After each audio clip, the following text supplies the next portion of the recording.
My name is Kez and I am one half of travel couple So Today We Found. Today I am talking through my third trimester experience. I am currently 38 plus 6, so I'll be turning 39 weeks tomorrow. I am due on the 19th of November, but the baby will be coming sooner than that. I will explain why later in the video. So the symptoms that I experienced in my third trimester were pretty similar to the ones that I experienced in the second. I have actually felt okay, to be fair, in the third trimester predominantly. There have been a few weeks where I've really struggled with one thing or another, but on the whole I've actually been okay. I've had, I think probably one of my main issues was fatigue, but it was also paired with insomnia, so I'd be exhausted, but then when I got into bed at night I couldn't sleep, so I was getting like 4 hours sleep a night, waking up feeling exhausted, repeating it again the following night, which wasn't great, but that kind of lasted for like 2 or 3 weeks and then went away. I also developed mild PGP, which is hip pain, basically, like pelvic girdle pain. So I had to have a consultation with a physio about that. They sent out like a really sexy brace that I get to wear underneath my bump when I do activities like walking or cleaning the house or just anything strenuous. But that seems to have eased up in the last couple of weeks, which is good because it honestly just feels like someone's kicked you down there, which nobody enjoys. I've also been experiencing a lot of heartburn because the baby is growing and growing upwards, so running out of room and everything's getting more squashed, so all of my vital organs have just run out of room basically. And I've got seriously bruised ribs from where the baby is pushing up into my ribs. I've also had a slightly itchy abdomen, so like a bump, but that's basically down to where the skin is stretching more and more as I grow. I would say that the third trimester growth has been insane. Like, I look and feel hugely pregnant, and every time I take a weekly progress photo, I've just everything's just come out the front from nowhere.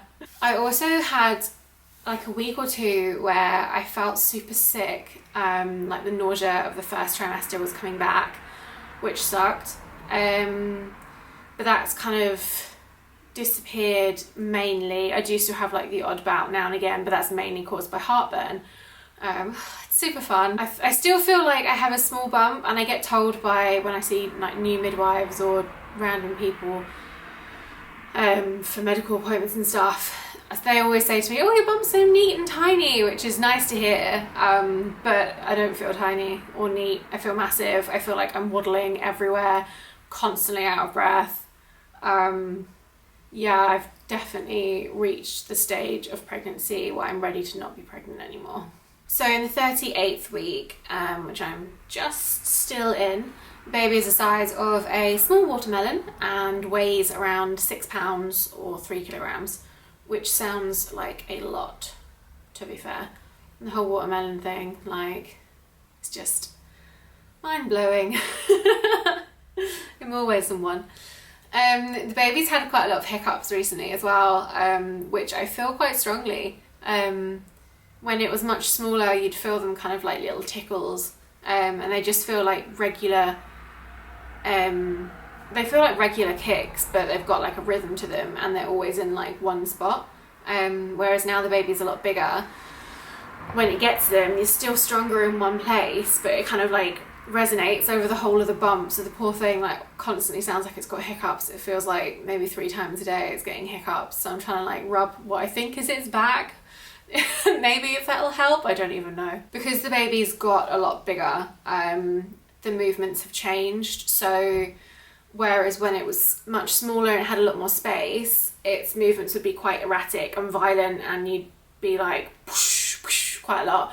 Whereas now, because it's a lot bigger and it's a lot more restricted on space, the movements are they're still they're still strong, but they're almost more like rolls and like readjustments of limbs and stretching rather than big old kicks and big old punches, because it just doesn't have the room to do that anymore.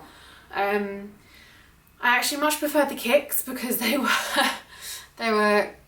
quick to appear and they're quick to leave, whereas the rolling and the stretching and just the general kind of limb readjustment movements are actually really painful. When it's moving its arms and legs to try and get into a better position, depending on where it's sitting, it can be really, really painful, and it's taken me like by surprise a few times. I've had to stand still and kind of breathe through the baby readjusting itself, which sounds crazy because you think, oh, it's only small and you've got all that padding and it's in its amniotic fluid and all those things, but yeah, the third trimester hurts a lot more than I thought it would. The reason why I know for a fact that my baby is going to come pretty soon is because at some point between the 32-week and the 36-week midwife appointment, my baby decided to turn breech, which comes with a whole host of questions and options and things to think about and implications for the birth, obviously, but also for the health of the baby and future pregnancies.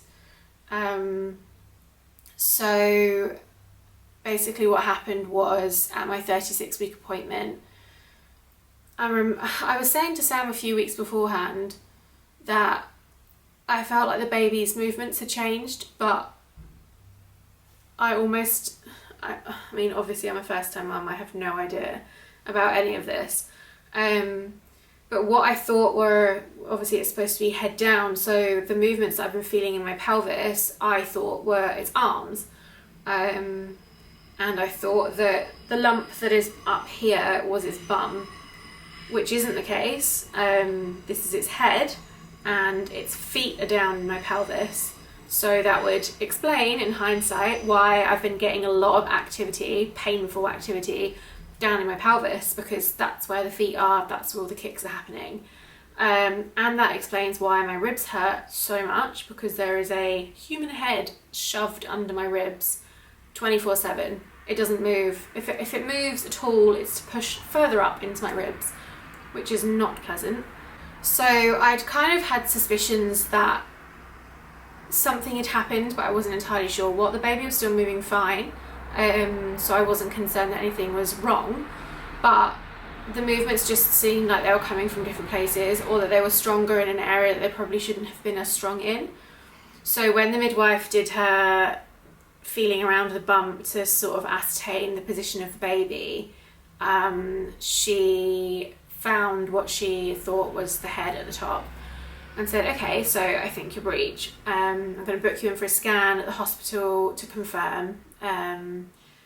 But at that appointment, we'd basically spent like 20 minutes talking through my home birth plan, what would happen with the home birth, how I want it to go, like my preferences for on the day.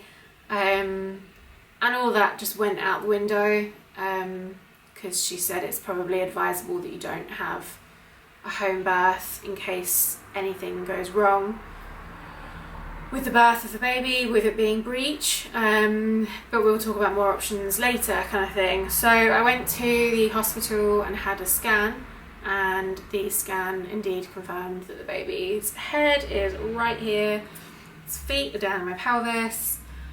It's basically a footling breech, so if I was to give birth naturally, its feet would come out first, which isn't necessarily a problem.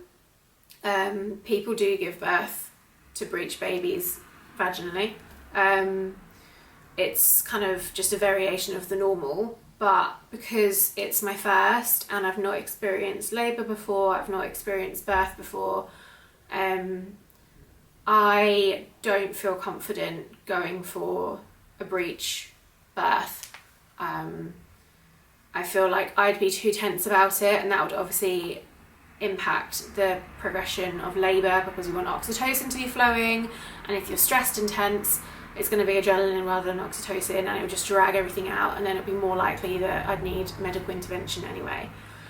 So the next option was to go for an ECV, which is an external cephalic version, where they basically press on your bump and try and physically manipulate your baby from the outside to turn from head up to head down. I did a lot of research into that, and it's only successful half of the time, and because we caught the fact that the baby was upside down quite late, the likelihood of it working was also lessened by that. And it just didn't sit right with me, kind of forcibly trying to turn the baby. Like, we don't know what's going on in there could be a reason that it's sitting up that way instead of head down. And I just didn't really feel right in going ahead with something that just seemed a little bit stressful and traumatic and physical, because it is physical. Like, you know, some women have to have gas and air. Some women are fine through it and don't feel discomfort. Some women are in pain and have to have gas and air. They give you an injection into your uterus anyway to relax the muscles to help with the turning. But even if they do successfully turn your baby, there's no guarantee that it will stay head down. It could turn itself back up at any point. So I declined the ECV, and I've instead chosen to have an elective cesarean,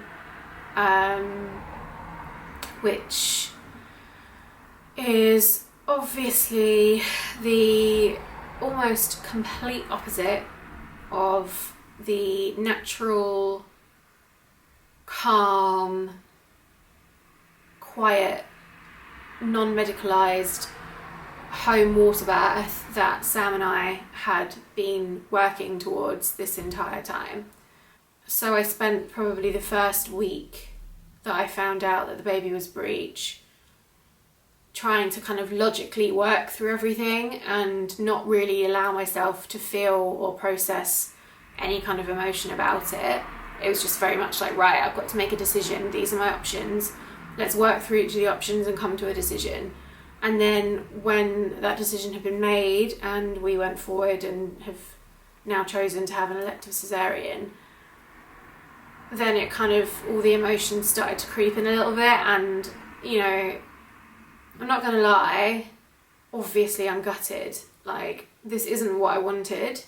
And I don't know, being perfectly honest, I don't know how I'm going to feel about it retrospectively. I don't know if I'm going to be like, that was the best decision that I made, or if I'm going to regret it and be like, what have I done? Why did I do that? Why didn't I just try for the ECV? Why didn't I have more confidence in myself to have a breech birth? Because essentially now that I've had one breech baby, I'm slightly more likely to have subsequent breech babies. I think it's only something like 10% more likely, so it's not a huge amount. But you then also go down as high risk. So my lovely low risk, easy textbook pregnancy has suddenly transformed into a high risk pregnancy that will impact the options and the choices that I am presented with for any subsequent pregnancies that I have, which I didn't really think about until my midwife appointment yesterday, actually. So that could mean that going forward I'm advised against home births, because there is a slight chance of the scar rupturing during labour, and obviously if that happens, I'd need to be in a place where I could get medical attention urgently, rather than at home waiting for an ambulance to come and transfer me to the hospital to get that medical attention. It's been difficult. It's not been the way that either of us kind of expected this pregnancy to end. But then I suppose, looking at the positives, we know when our baby's going to arrive. I'm 99% certain that on this date the operation will go ahead and we'll have a baby within minutes. You know, I don't have to deal with labour pains, I don't have to deal with tearing, I don't have to deal with the risk of pooping myself in front of people. Like, there are positives. And as much as, you know, I was fearful about pooping myself in front of people or tearing or, you know, labour not working in the way that I'd expected it to, I am still sad that I'm not going to experience that this time around. I don't know. It's been a difficult one, and it's been a very personal decision, and not everybody would make the same decision, and that's fine. I think my advice to anybody who is watching this who is also going through a similar thing is just be informed. Like, read as much as you can and come to your own conclusions and decisions about what to do. There's no right or wrong answer. Don't let people make you feel as though you haven't tried enough to get the birth that you wanted, or that there are other options and you're just giving up because you're going for an elective C-section.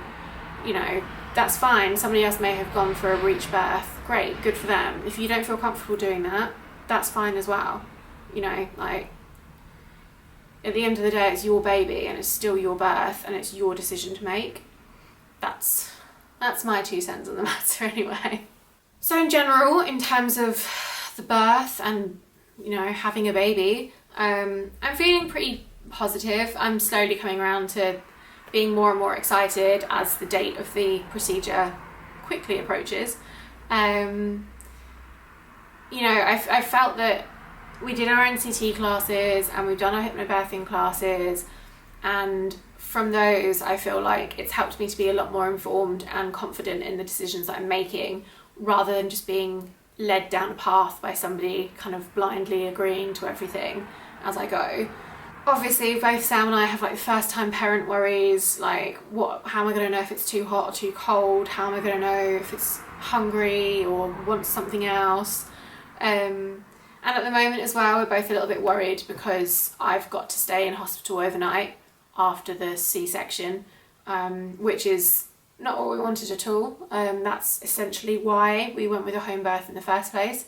I don't like the idea of being separated from Sam. I don't think it's fair to separate him from his child, especially in like a matter of hours after the birth. But because of all the restrictions and lockdown and stuff at the moment, it's still the case that he can be with me in the lead up to the surgery.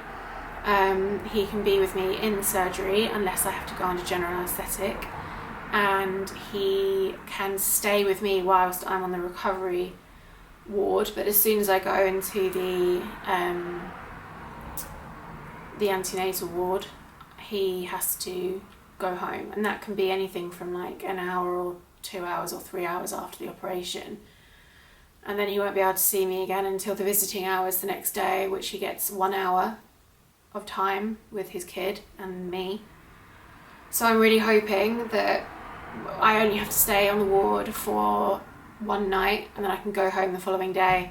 I don't want to be there for longer. I don't see the point of being there for longer if both of us are healthy. That's another thing I need to get my head around and come to terms with and prepare myself for. That's it for my 3rd trimester update. It's probably not been the update that you guys are expecting. It's certainly not the update that I had originally planned on giving.